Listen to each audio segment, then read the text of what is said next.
আপনাদের মাধ্যমে জাতির কাছে বিষয়টা ক্লিয়ার করতে হবে যাতে জাতি বিভ্রান্ত না হয়। প্রথম কথা হলো, বাংলাদেশে এমন মেডিকেল বিষয়ের এমন অনেক সাবজেক্ট আছে যেগুলোর আমাদের দেশে কোনো কোর্স নাই। আর যে সমস্ত বিষয়ের কোর্স আমাদের দেশে নাই সেইগুলোর বিএমডিসিতে এইটাকে ইভালুয়েট করা, এটাকে সনদ দেওয়া, এইটার ব্যবস্থাও নাই।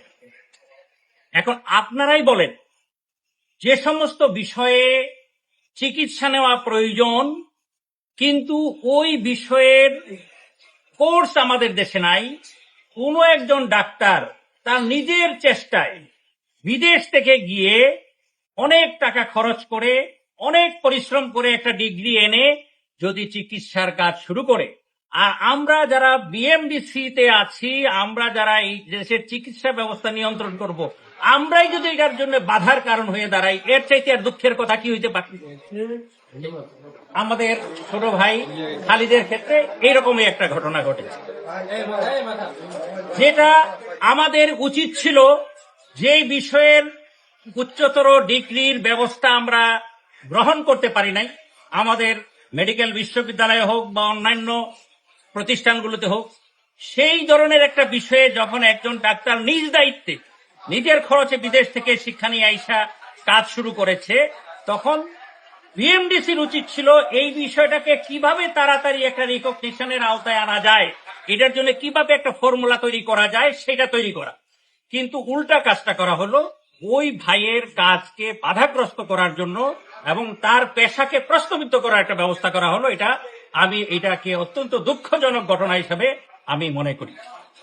দ্বিতীয় কথা যেটা আপনাদের মাধ্যমে জাতির কাছে বলতে চাই, আপনারা জানেন জেসিআই এটা আন্তর্জাতিকভাবে চিকিৎসা পেশা এবং চিকিৎসা প্রতিষ্ঠানগুলোকে অ্যাক্রিডিটেশন দেওয়ার একটা অথরিটি, এবং জেসিআই এর অথরিটি বাংলাদেশে 1-2টা প্রতিষ্ঠানের মাত্র আছে, এর মধ্যে এভার কেয়ার একটা। জেসিআই এর অ্যাক্রিডিটেশন দেওয়া মানে সারা পৃথিবীতে এটাকে অ্যাক্রিডিটেশন দেওয়া।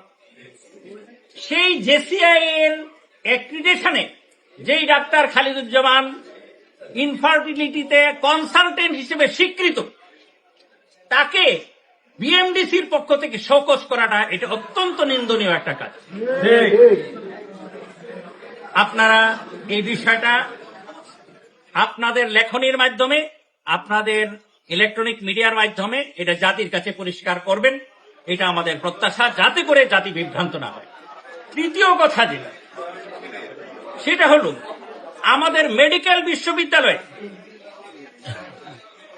একজন এই ধরনের একটা বাচ্চা নেওয়ার ক্ষেত্রে যেই ডাক্তার খালিদুজ্জামানের সহযোগিতা নিতে হয়েছে, মেডিকেল বিশ্ববিদ্যালয়ে তার সহযোগিতায় একটা এই ধরনের বাচ্চা প্রসবের ব্যবস্থা যেখানে করা হলো, সেখানে এই ধরনের একটা পটেনশিয়াল এবং এই ধরনের একটা কোয়ালিফাইড, হাইলি কোয়ালিফাইড 25 বছরের অভিজ্ঞতা সম্পন্ন এবং এভার কেয়ার হসপিটালে ওই বিষয়ের কনসালটেন্ট হিসেবে কাজ করার অভিজ্ঞতা সম্পন্ন একজন ডাক্তারকে 25 বছরে একজন বাচ্চা, সেটা আমি মেডিকেল বিশ্ববিদ্যালয়ে বিগত 25 বছরে একটা মাত্র বেবি এইভাবে জন্মলাভ করেছে এবং সেটার কনসালটেন্ট ছিলেন আমাদের ডাক্তার খালিদুজ্জামান।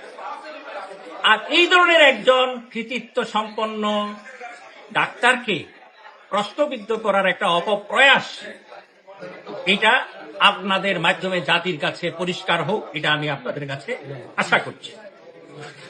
আরেকটা কথা আপনাদের কাছে বলতে চাই, সেটা হলো যে এমন একটা সময়ে এই কাজটা করা হলো যখন ডাক্তার খালিদুজ্জামান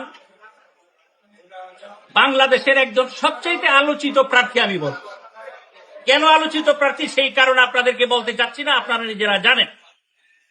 উনি এমন এক জায়গায় নির্বাচনে প্রার্থী হয়েছেন যেটা সারা দেশে না, আন্তর্জাতিকভাবে একটা আলোচিত। এই ধরনের একজন আলোচিত ব্যক্তিত্বকে প্রশ্নবিদ্ধ করার জন্য এই ধরনের একটা 2 নম্বরই প্রক্রিয়া অবলম্বন করাটা এইটা তাদের জন্য কতটুকু, যারা এই প্রক্রিয়াটা অবলম্বন করেছে তাদের জন্য কতটুকু সহায়ক হবে, নাকি আমি তো মনে করি এটা খালিদুজ্জামানের পপুলারিটিকে আরো আকাশচুম্বী করতে সহায়তা করবে। এই পরিপ্রেক্ষিতে আমার কাছে অনেকগুলো ডকুমেন্ট আছে, অনেক ডাক্তার আছেন, আপনারা চাইলে এগুলো আপনারা সংগ্রহ করতে পারেন, আমাদের কাছে কপি আছে। বলেন যেই ডাক্তাররা, এই যে যেমন ধরেন এখানে আছে ডাক্তার জুবাই, এইটা বললাম না, থাক।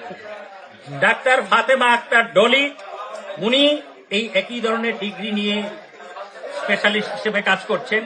ডাক্তার মুশতাক আহমেদ আমার পার্সোনালি খুবই পরিচিত, এবং হ্যাঁ, যার মাধ্যমে 1000 বেবি এইভাবে এসেছে দুনিয়ায়। কমপক্ষে 1000 ব্যক্তির এরকম মানে অনলাইনে পাবেন আপনারা। হ্যাঁ হ্যাঁ এভাবে দেখলে 1000 পাওয়া যাবে। হ্যাঁ এটা হলে সবাই হওয়া উচিত। হ্যাঁ, এই